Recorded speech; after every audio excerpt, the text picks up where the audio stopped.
తెరచమ్మ తల్లి నేనమ్మా బర్రన్నే. తెరచమ్మ తల్లి ఇదేనా మన్ని భూంచి రావడం? ఇప్పుడేనమ్మా. మన గోవులకు మేత కడుపార దొరుకుతున్నదా? దొరుకుతుందమ్మా. మన వారంతా క్షేమంగా ఉన్నారా? బ్రహ్మాండంగా ఉన్నారమ్మా. మరి ఇలా వచ్చావేంటి? మన జన్యావు కోడిదోని పెట్టిందమ్మా, జున్ను వాళ్ళు వచ్చాను. మన జన్య వీనిందా? కోడిదోని పెట్టిందా? ఎంత శుభవార్త చెప్పావు. ఇగమ్మా జున్ను పాలు. ఇదిగో బరన్న అమ్మా, ఇక్కడే కూర్చో. జున్ను పాలు కాసి తీసుకొని వస్తాను. సరేనమ్మా. సరేనా? సరేనమ్మా.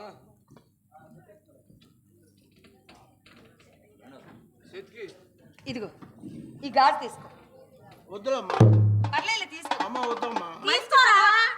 మీరు చల్ల చేతితోటి మాకు అన్నం పెట్టి మమ్మల్ని సాగి సంతం చేస్తున్నారమ్మా. ఎన్నాళ్ళకి మాత్రారా మా సొమ్ము నీ పొట్టతో ఆమా వద్దన్నారమ్మా. ఈ తలకొట్ట ఊడిందా అమ్మా వద్దన్నానమ్మా. అక్కయ్య వద్దు అక్కయ్య. వద్దన్నానమ్మా. మన జన్య వీనింది కోడిదోని నెట్టిందంటే ఆ శుభవార్త చెప్పాడని నేనే ఆ గాజు తీసి ఇవ్వబోయాను, కానీ ఇందులో బొర్రను తప్పేం లేదు అక్కయ్య. ఇంట్లో అత్త లేదు, నేను లేను. జన్యావు ఈయనలే నీకు కాంతులు పొంగిపోయి ఈయన గాజుతున్నామ్మా.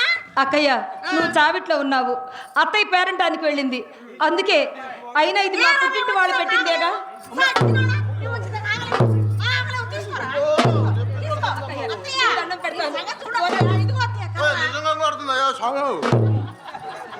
తీసుకోరా గాజు తీసుకోరా, అప్పుడే మొత్తం తీసుకోరా. వద్దన్నానమ్మా. వద్దన్నావా?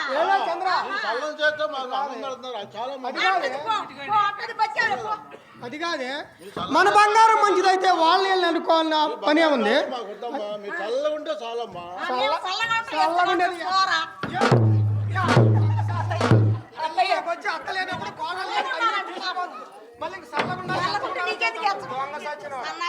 అత్తయ్య మన జన్య వీనింది కోడిదోడి నెట్టింది అంటే ఆ శుభవార్త చెప్పాడని సంతోషం కొద్దీ, అయినా ఇది మా పుట్టింటి వారు పెట్టిందే కదా అన్న ధైర్యంతో ఇగిపోయాను. పుట్టింటోళ్ళు పెడితే పెట్టేదేమిటే అంటే నీ పుట్టులు నా పుట్టులే కాదా? మా నాన్నలు ఆవాలు ముద్ద చేసినట్టు తయారు చేసి ఆడ పెడితే మీ నాన్న కులుకుతా నీ వెనకమాల పంపిస్తాడే, దానికి మా పుట్టింటోళ్ళు ఇచ్చారంటావా?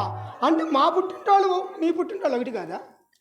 నేను అంత దూరం ఆలోచించలేదు అత్తయ్య. ఎందుకు ఆలోచిస్తావే? నీకు అన్నీ తెలిసి కూడా నీ ఇష్టం వచ్చినట్టు మాట్లాడుతావు. అయినా చంద్ర, మన బంగారం మంచిదైతే వాళ్ళని అనుకోవాల్సిన పని ఉంది. అది కాదే, ఒక గాజులేమిటే బీరువాలు బంగారం ఉంది, ఇంకా డబ్బులు ఉన్నాయి, ఇళ్ల పత్రాలు ఉన్నాయి, పొలం పత్రాలు ఉన్నాయి. అంటే ఈ కొంపను గుండం చేద్దు కానీ ఏమే చంద్ర, దీనికి మాటలతో చెబితే లాభం లేదు. చెప్పి చెప్పి చెప్పి చెప్పి మన నోరు అరిగిపోతుంది, కొట్టి కొట్టి చేతులు అరిగిపోతుంది, లాభం లేదు. కానీ పోయి కొరువు ఒకటి తీసుకురాబే. దీని రెండు చేతులు కాలిస్తే కనుక ఈ రోగం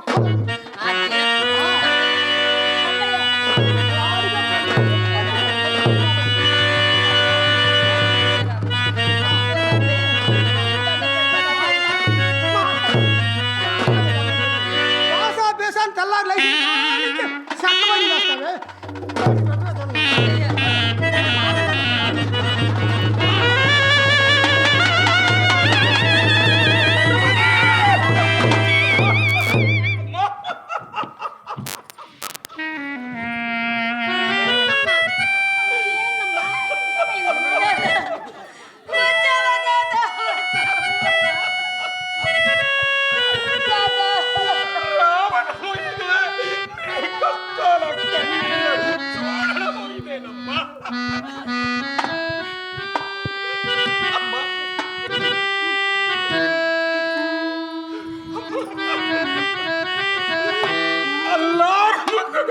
అరిచేతులలో పెంచుకున్నానే మా ఇంటి కష్టాలు. రంగమాంబ ఆనాడు నా చెల్లెలు వచ్చినప్పుడు రంగమాంబ నువ్వు అనుకున్నట్లు జరిగిన మన తిరుమతాంబ గది ఏమన్నప్పుడు నా పుట్టింటి పసుపు కుంకుమ అని నువ్వు కూడా గోపయ్య బాగుంది చేసుకోనన్నావు కదా.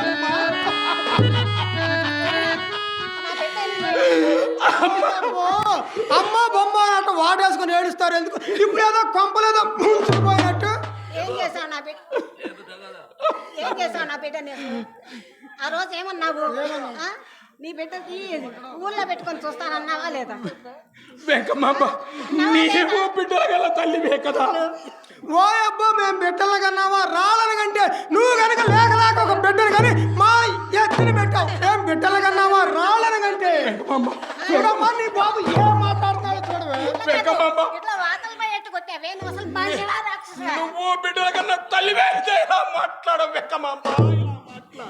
వెంకమ్మ ఒక్కసారి గుర్తు తెచ్చుకో నా బిడ్డని నీ ఇంటి కోడల్ని చేసుకునేటప్పుడు నువ్వేమన్నావో ఒక్కసారి గుర్తు తెచ్చుకో వెంకమ్మ నీ ఇంటికి వచ్చినప్పుడు ఏమన్నావు ఒక్కసారి గుర్తు తెచ్చుకో ఏమీ లేని వాళ్ళమని ఎందుకు పనికిరాని వాళ్ళమని ఎంగిలి ఇస్త్రాగా కూడా పడేసావే ఎవరు గుర్తుండాల్సిన వాళ్ళకు గుర్తుండే చాలు శివరామయ్య ఎంత మారిపోయా వెంకమ్మ ఎంత మారిపోయా వెంకమాంబ అయినా వెంకమాంబ నేను మీ ఎడల చేసిన అపచారం ఏమిటి వెంకమాంబ అపచారమే నాయన అపచారమే ఏమీ లేని మేము మీ ఇంటికి రావడమే అపచారం ఏమీ చేతగాని నీ కూతురుని తీసుకొచ్చుకొని మా నెత్తిని పెట్టుకున్నాం చూడు అదే మా అపచారం ఈ ఇంటికి పట్టిన గ్రహచారం వెంకమాంబ ఆ ఏళ్ళ కాళ్ళ ఏళ్ళ పడితే నేను అడిగితే ఇచ్చారా నా మొగుడు అడిగితే ఇచ్చారా నువ్వు నీ కూతురు బతులు ఆడితే ఆ రోజు ఇచ్చారు కానీ వెంకమాంబ అపచారమో గ్రహచారమో నీకు తెలియదు కానీ నాకు తెలుసు వెంకమాంబ నా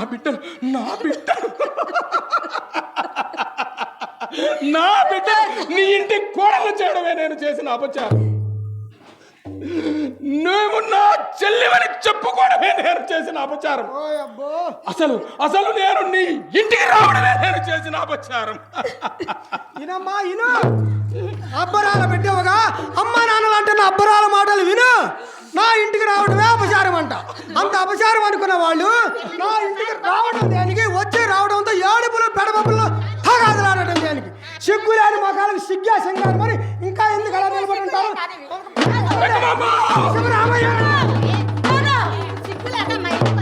ఇది నా ఇల్లు నా సంసారం మా అత్తయ్య కొడుతుంది తిడుతుంది అవసరం చంపేస్తుంది అడగడానికి నీకేం అధికారం శివరామయ్య మీదకు చెయ్యెత్తుతున్నావు ఎవరింటికి వచ్చావో ఏం మాట్లాడుతున్నావో తెలుసా 100 ఎకరాల భూసాముని 1000 గోవుల మందకు ఆసాముని 10 జతల ఎడ్లతో 10 మంది పాలేరులతో మంది మార్పాలతో ఈ కాకాని వారి వంశంలోనే మహారాణిలా వెలిగిపోతున్న నా మీద చేస్తావా నీ కూతురు ఇక్కడ ఎలా ఉంటుందో ఎలా కాపురం చేస్తుందో చూస్తాను నీ కూతురు నా కాలు కింద నలిపినట్టు నలిపి నీ అందరూ మెడబట్టి బయటికి వెంటకపోతే నా పేరు వెంకమాంబే కాదు వెంకమాంబ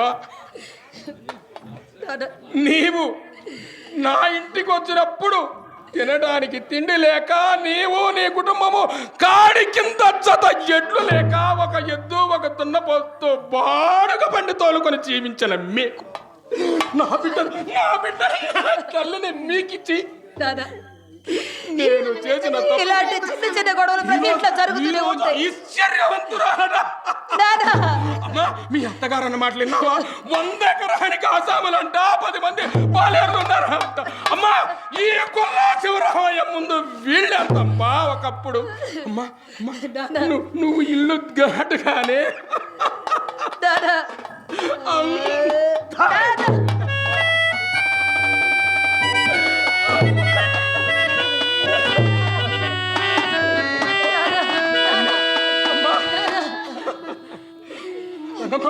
రంగమాంబ మన తిరుపతి అమ్మ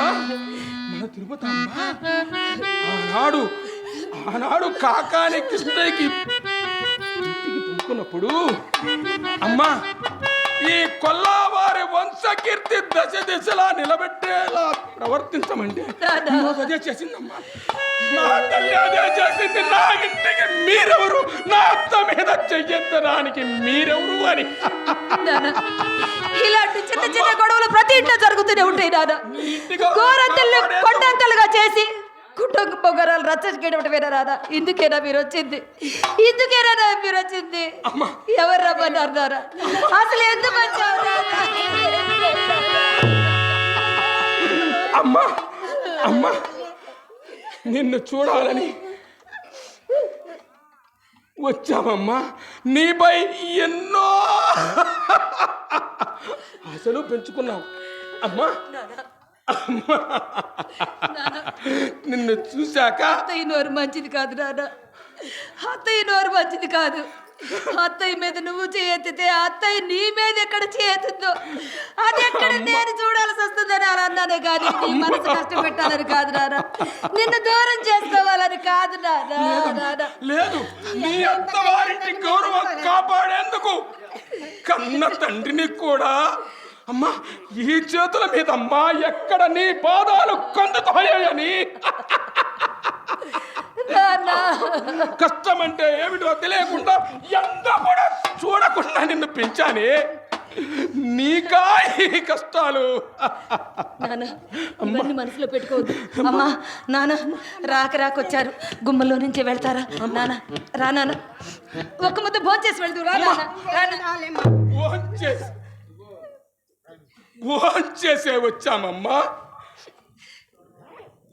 ఒక్కగానొక్క బిడ్డవని నిన్ను కళ్ళారా చూసి వెళదామని వచ్చాం.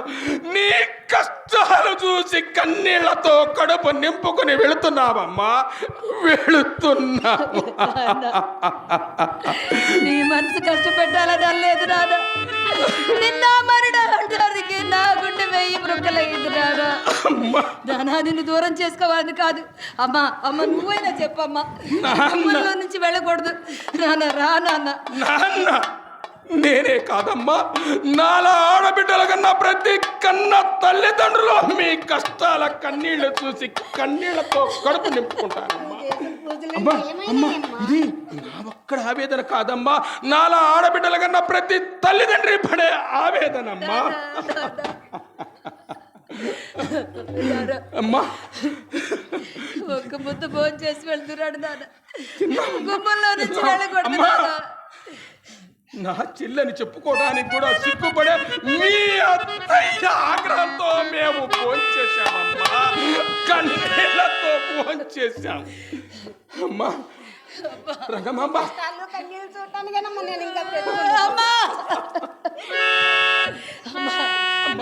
చెప్పమ్మా, కోపం తగ్గించుకొని గుమ్మల్లో నుంచి వెళ్ళొద్దమ్మా. రండమ్మా అమ్మా, అమ్మా రండమ్మా.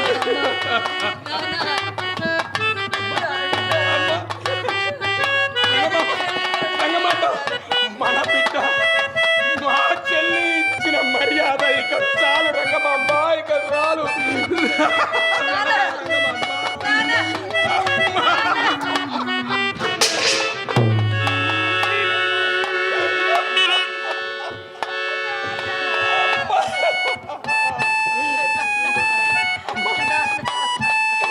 నిన్ను బ్రతికిస్తారో హింసిస్తారో తల్లి.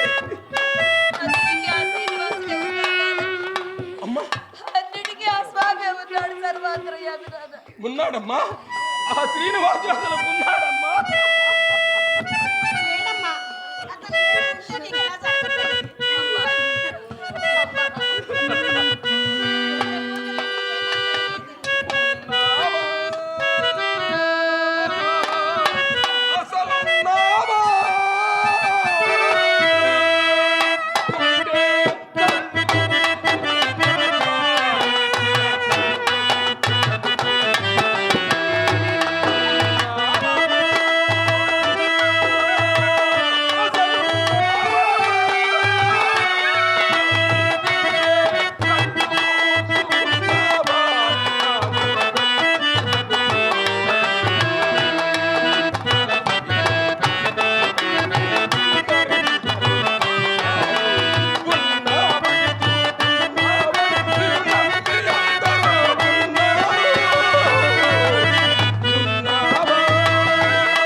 నీ కష్టాలతో మా కడుపు నిండిందమ్మా.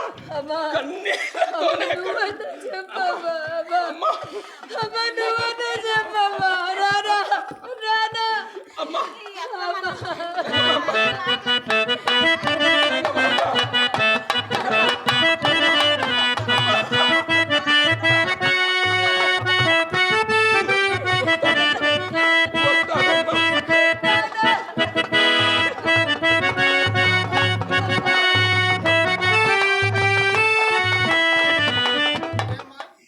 అయిందా మీ సంత మొత్తం అయిందా?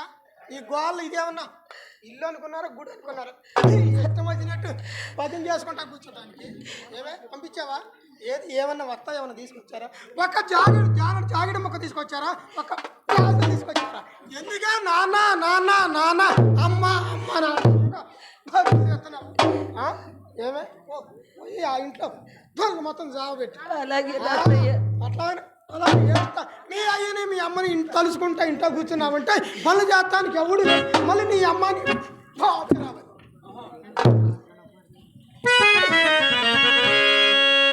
స్వామి ఎన్నో